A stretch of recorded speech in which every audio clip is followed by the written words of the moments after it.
We're parents, teachers, and educators, and like you, we're passionate about restoring our culture for Christ.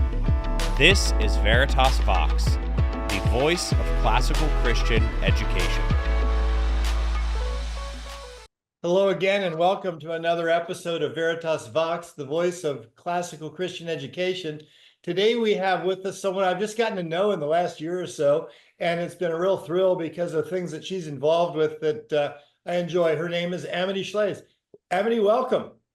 So glad to be with you. It's good to see you again. I look forward to seeing you again this winter with other things. But for now, I want to hear you talk a little bit about your background. To give people a little context, you currently serve with the Calvin Coolidge Presidential Foundation as its chairman, I believe. Is that correct? That is correct. But tell us a little bit about yourself personally and how you got to this point in your life. Well, I got here. Thank you. And thank you to all the families who are joining us and endeavoring to educate their children, which is always exciting, fun, and a long haul. I'm an economic historian. That is how I got here, but I'll speak a little bit about that just very briefly, Marlon. I grew up in Chicago, around the University of Chicago, which is a university of inquiry, and that helps. It's okay to ask a question at the University of Chicago, and or was and still is to some degree. I went to college at Yale, and I became a young reporter or writer or editor, all those jobs I held at the Wall Street Journal and worked there for many years, just about 2 decades. That led me to economic history because when one goes to work for an institution, even if it's Merrill Lynch or Fidelity, one asks, well, what's this about? What is the SEC? What is the FTC? What is the 5% rule? What is all the things one encounters when one works in the financial world in whatever situation? And the journal editors were very much in the present, as newspaper people are. Well, that's just the way the road goes. When this happens, say a company buys 5% of another company, well, then we write a 2-inch story, an agate. And finally, I decided to find out where this all came from, and where much of it came from was American statute in the 1930s. What was the creation of the SEC, of the Fed, what was the New Deal? So I became an economic historian. At the Journal, I served under Robert Leroy Bartley, who alas passed too early. He was the editor of the editorial page and made it what it is. If you enjoy the edit page now of the Journal, it was created by Bob Bartley and continued by Paul Gigot, his protege. And I worked there. And then I went as a financial columnist. Excuse me, there's a siren here in Washington, so we'll give it a pause. But I was a financial columnist, a columnist on political economy for the Financial Times of London for half a decade, and also at Bloomberg. I served as a senior scholar at the Council on Foreign Relations, always delving into economic history, and wrote a couple books. The one many readers know is Forgotten Man, which is the history of the 1930s. And that's where I come from. That's wonderful. Now, how did you go from the Wall Street Journal to the Coolidge Foundation? Well, after I wrote The Forgotten Man, a history of the 1930s, the headline on the story of the 30s is "They broke it." That is, they, being the government, broke our economy.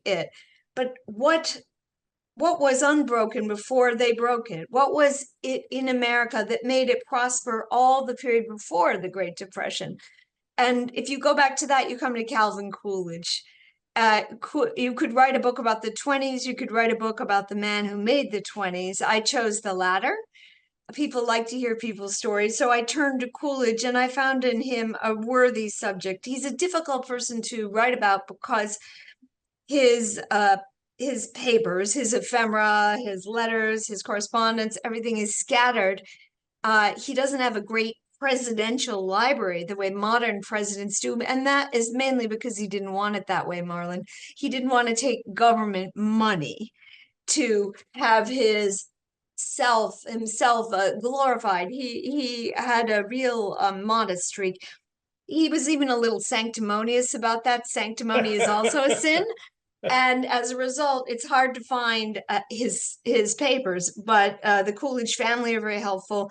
The Coolidge site, the state of Vermont has quite a beautiful collection of Coolidge items, and I'm very grateful to them. The Vermont Historical Society, which is in Barry, Vermont, has wonderful letters from his family, and of course the Library of Congress and the archives have something. So I was able to piece it together and write his bio.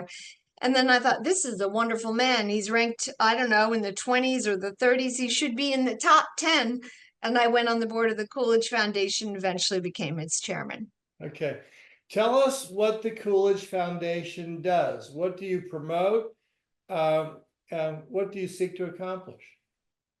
It's quite simple. We want, since secondary schools, except ones in your world, sir, neglect Calvin Coolidge, our job is to share Coolidge and his values with other Americans, which means that they learn about his bio, particularly young Americans who don't get standard history in public schools or many private schools.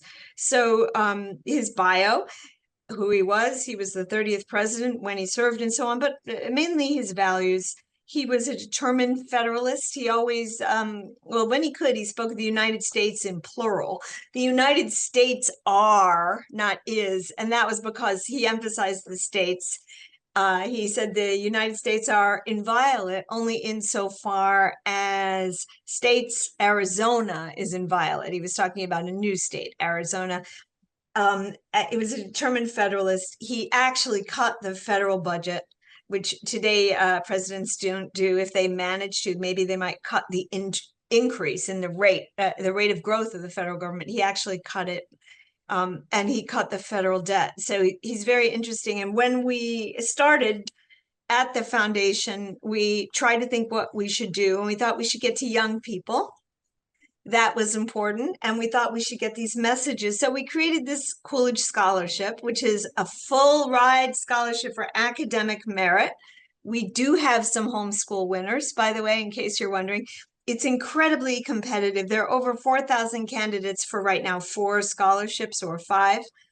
But then in addition to that, we have a senator's program for the top 100. So if a child does well, he's inducted into the senator's program of the Coolidge Foundation. But in the application process, our students are required as applicants to write 2 research essays about Calvin Coolidge. So each year, we're the proud parents of about 8,000 essays by America's 16-year-olds on tough questions in Coolidge's life, such as, why didn't he go to his own state when it had a natural disaster? Or why did he cut the tax rate to 25%? Wasn't he helping the rich? Our essay questions require research, and they're really hard. So in that way, we educate about 4,000 American top students each year. And then when a child wins, if he wins the scholarship, he wins a real golden ticket to college, everything paid, wherever he wants to go. If he becomes a senator, he's already in she is already in our community. And we do lots of things with the senators. The kids love the senator program, and they stay with us just about forever when they can. We have Coolidge House in Washington, to which we invite them, and we have a great conference on the Declaration, if you're hot for that, in early January. And we've just confirmed that Justice, anyway, very eminent people will be speaking. So your children will not be bored at this conference. Yeah. Sometimes it helps for young people to actually see the live person instead of see them on TV or on Zoom. Yeah. So the scholarship is a big draw for us. We also have a new debate director and a debate program that's really exciting. If you'd like to organize debate in your territory, we debate the square traditional way about modern topics, such as was the COVID lockdown productive? We have tough questions. And kids really like that because it gives them a chance to play with ideas and maybe make some arguments again that they might not hear in school, or try out what they've heard from their parents or read. Well, I tell you what, I don't know where to go. You mentioned so many things in a couple paragraphs there. Let me just say, my first real exposure to Calvin Coolidge was through the scholarship program by being asked to be on a panel to review some of the applicants. I believe I was involved at a semifinal level where there were, I think, 10 groups like the one I was on, reviewing students to narrow it down for the finalists for you and your team to then determine. And it was remarkable what we saw. It was right up the alley of the kind of education that we're providing. And so I appreciate you plugging that, because I think our students would enjoy very much being part of that process. And so you plugging it is something that I applaud, because I think it is a really wonderful way for students to learn, to argue, to improve their writing, and to express their thinking about things that we think are important at Veritas. So thank you. Well, it would be wonderful. There are no preferences in this program, and I wouldn't know which were your students, because we really do try to make it, Right. you know, as objective as we can, given out of fairness to them. But if there's a teacher who'd like to, you know, who with the student applies, you'll see the essay questions. And we do have material we supply to the kids, that is primary sources, so they can get at the real issue in the question. Although if they just Google the question, they might, for example, Coolidge's tax rate was 25%. Wait, doesn't that help the rich? Wait a minute. The tax rate, when Coolidge cut the taxes, the rich paid a greater share of taxes because they were more active and invested more, and therefore had more taxable activity. Many schools don't convey that, and many high school teachers haven't worked on that. And so we supply the material for the student to inform himself. And it's not that hard, because the way we lived a century ago was more intuitive, a common law way, a respectful way, a way that respected commerce in particular and business activity. So when someone made money, we didn't assume he was a demon, and we saw that he might give back in charity. And I know in your crowd, there's a lot of important charity, but also that creating work for someone is a good thing to do for him as well, or her. So when Absolutely. you employ people, you're doing good for the world. You don't have to wait to give back till you're old. You're already giving back by hiring people and involving them, Marlon, in interesting work. Yeah, well, to the scholarship application in particular, I could tell that the process in and of itself would be remarkably rewarding. And then some of the opportunities for those that succeed and go to the level of being a senator or even a scholarship recipient makes it simply that much more valuable. But the process itself was obviously a valuable one, and you could see how the students grew through that process. Yeah, I couldn't recommend it more. It was wonderful. Oh, thank you. Well, it's 2.5 essays about Calvin Coolidge. So, dear parents, that ends up being about 20 or 30 hours work for the kid. So be prepared for that. But they're learning something they ought to learn in class anyway. And one day I'd like to publish all the students' essays. We're very jealous of their privacy, so I have to go get permissions from the kids. We did have one. We have a magazine for our children. I'm sorry to call them children. So let's say secondary school students and college students. Where they always at Coolidge, we mix with adults. So they're writing with the names, the great names of their era, right side by side with them when they write.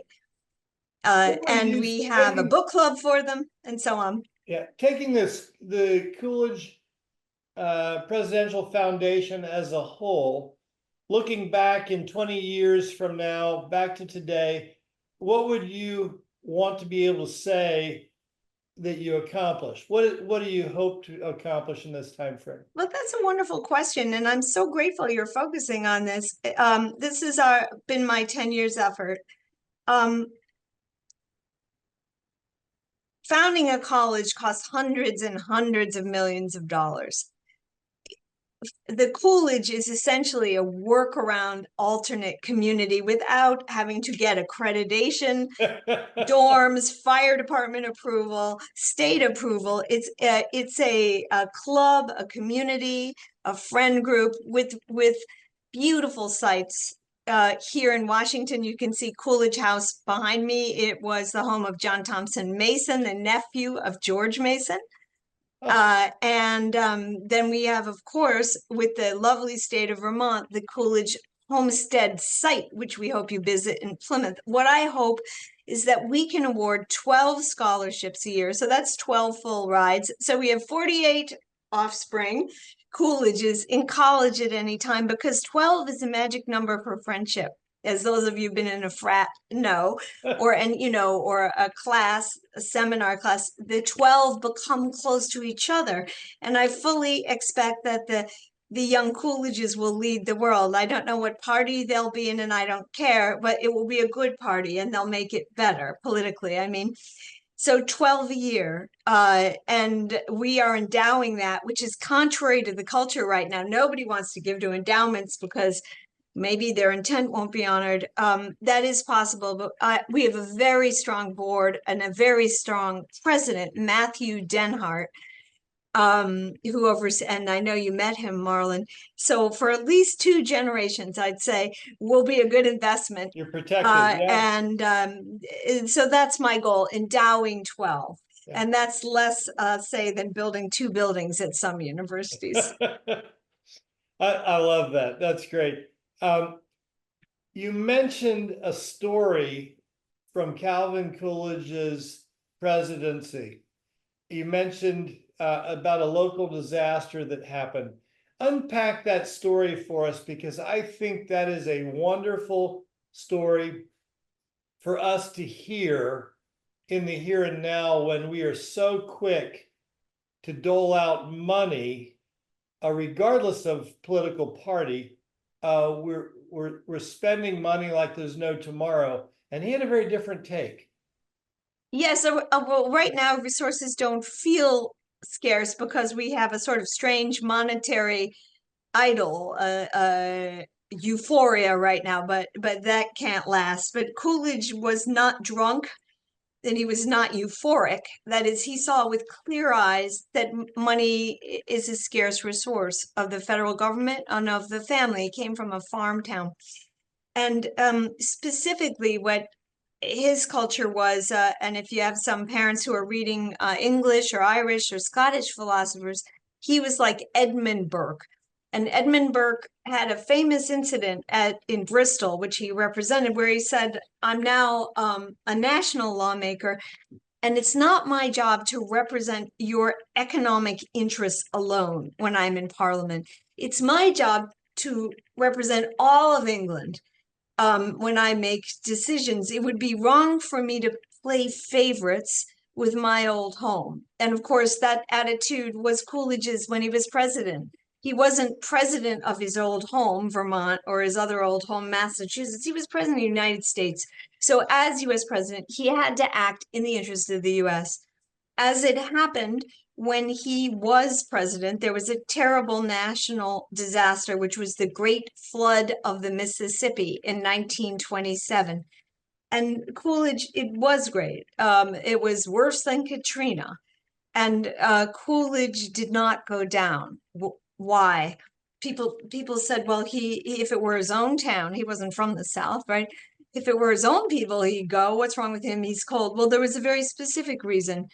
First of all, a state has to invite Washington into its house when it has a disaster. That's also why President George Bush 43 hesitated before going to Louisiana during Katrina. He needs the invitation of the governor, because the president, and Coolidge was a meticulous constitutionalist, is not commander-in-chief domestically, only abroad.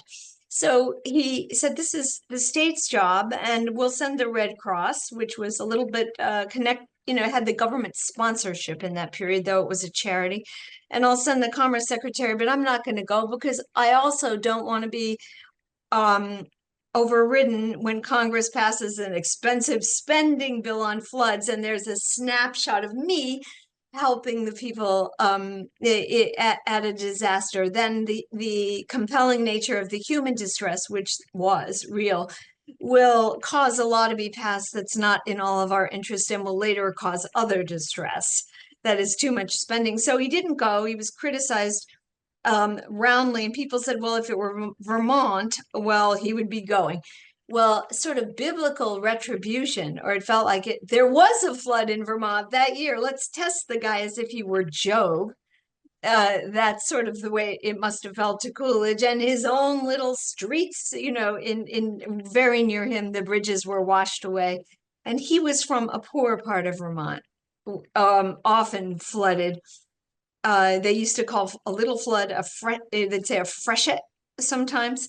Anyway, Vermont was devastated. Actually, the lieutenant governor was killed when he tried to get out of his car. The waters were rushing so hard. Wow. So people said, of course, Coolidge would go, and he did not. Oh, he's a cold turkey, right? He's a cold jerk. He's not even going to his home. Man has no heart. Yeah. Not at all. Can't win in either circumstance. You can't win, but he really felt that he shouldn't show favoritism, and he also would be forced to increase some spending. He was overridden often at this point, but he didn't want to be the man who took his finger to stick to the water metaphor out of the dike, right? So he was trying to restrain federal spending on, and there were all these laws, you know, when we think of, I don't know, the Army Corps of Engineer, that kind of national activity to work in natural disasters. So he didn't go. He sent Herbert Hoover, the Commerce Secretary, who liked to jump in anyway. Hoover was a great rescuer. And I think the Vermonters understood. They said, there's one line, he can't do for his own what he didn't do for others. Yeah. And a year later, he went back and sort of wrote a poem of a speech, a very short speech, where he expressed his love and pain over the flood in Vermont. All the bridges were destroyed. All the Christmas trees were washed away. And Christmas trees, pine trees, are a big harvest for Vermont, which is, as we say, a poor state. And he said, Vermont is a state I love. And he spoke of the brave little people of Vermont who teach the rest of us what fortitude is in their own efforts. So it was a different kind of reaction. You could say Burkean, you could say what you want, but also a very American reaction to the limits of government. It really showed the limits in a way that I would consider to be a real blessing. There's another story that maybe shows his sense of humor and the fact that he was a man of few words. Do you know what story I'm talking about? Yes, I do. But just remember, no one makes it to the US presidency if he's shy. Right. There's shy and there's shy. but... Maybe he was an introvert. President Right. Obama's an introvert. President Wilson was an introvert. I think Ike was an introvert too. So, but he was not shy. He didn't like to talk. He didn't grow up in a talky family, but he also knew that if he talked, he would end up giving money away or favors, right? So if you cut something short, well, the mendicant goes away after a point. But this story and Coolidge vetoed 50 bills. His favorite veto was the pocket veto because you don't have to speak about it, write a message. You could just kill that bill, spending mostly. So there's a famous sort of social party story. He was sitting next to a lady in Washington, and she said, I made a bet I can get you to say more than 2 words tonight. And he said to the lady, you lose.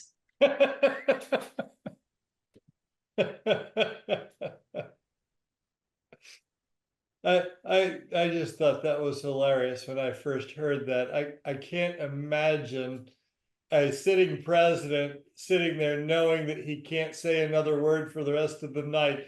There aren't any presidents that could have done that but him. Well, you know, we all know that type. They're just not on television. That's right. In fact, Mr. Bartley, who I used to work for, the great editor of the Wall Street Journal, didn't talk a lot. I think the conversations went in grunts.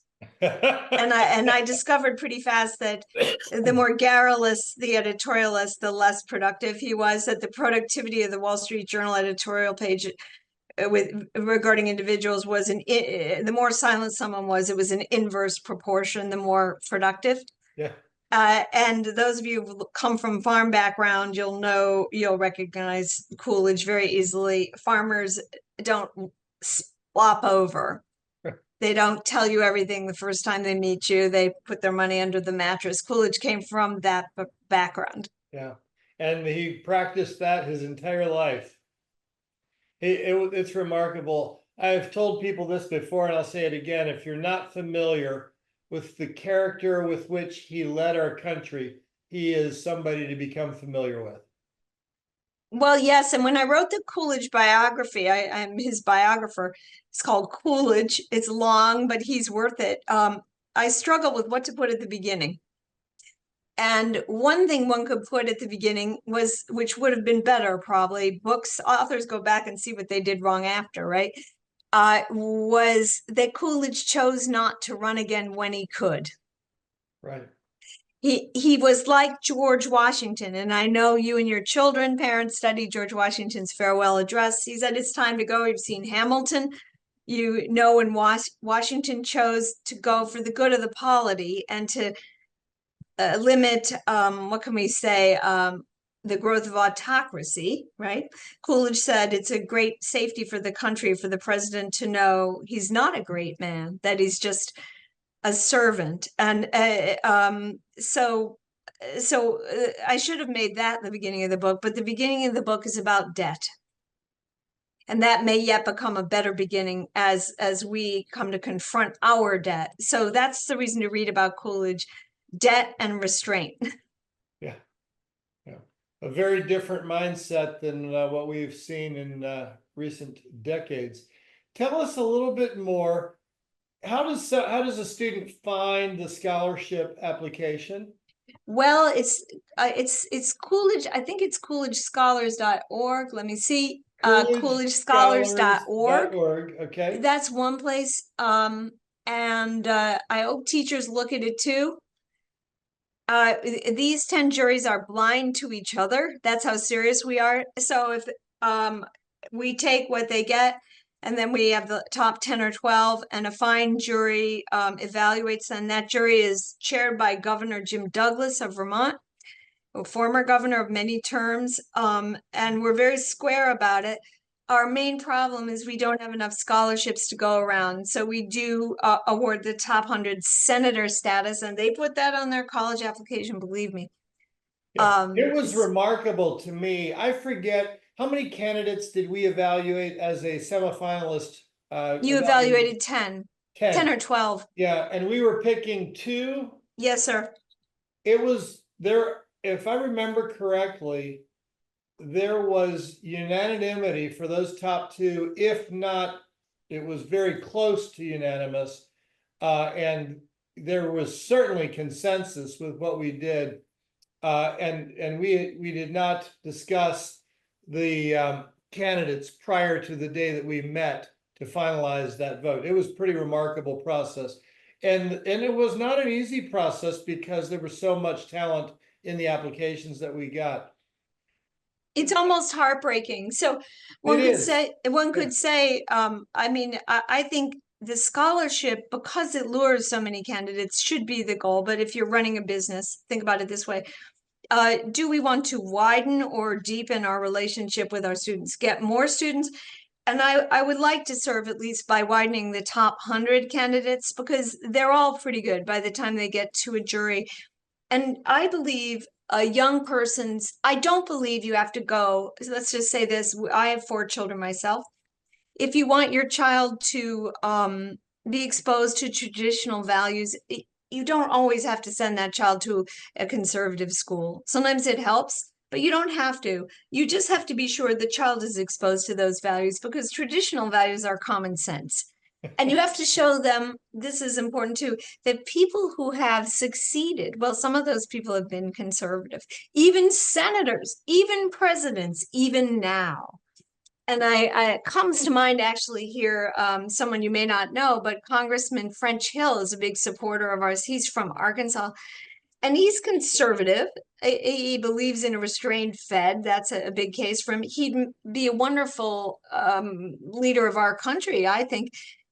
But nobody knows about Congress. They just get the sort of TV cartoon version of people yelling. We have many successful business people. We have a lot of entrepreneurs in our culture who understand the importance of property rights and of government restraint, but aren't allowed a stage to say it on when the kids turn on the TV or watch on the computer. So kids get the impression there's no future in standing up for what have been America's values most of our history. But there is, even in institutions reviled by many conservatives, there's a future. So we're not afraid to walk the halls of power.